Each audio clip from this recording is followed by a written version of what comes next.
விஜய் கிட்ட ஒரு பலம் இருக்கு சார். விஜய் ஒரு பலம் இருக்கு, மக்கள் வெள்ளம் அதே மோது.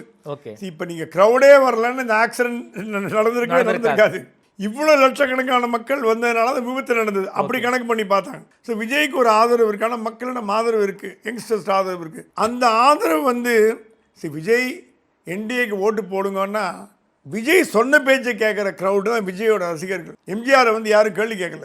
ஆமாம். அந்த மாதிரி விஜயை கேள்வி கேட்க மாட்டாங்க. ரெட்டை இலைக்கு போடுங்க, இங்கே தாமரைக்கு போடுங்கன்னு விஜய் சொன்னோன்னா ஒரு 10 மைனாரிட்டி போடாமல் இருக்கலாம், இல்லைன்னு சொல்ல. நான் ஐம் வெரி ஃப்ராங்க். அந்த தாவேகாவில் உள்ள சிறுபான்மையினர் போடாமல் இருக்கலாம்.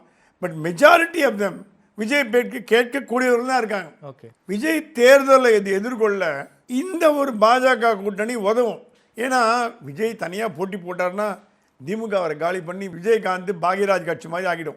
அந்த லெவலுக்கு போயிட்டாங்க அவர் காலி பண்ணுறதுன்னு.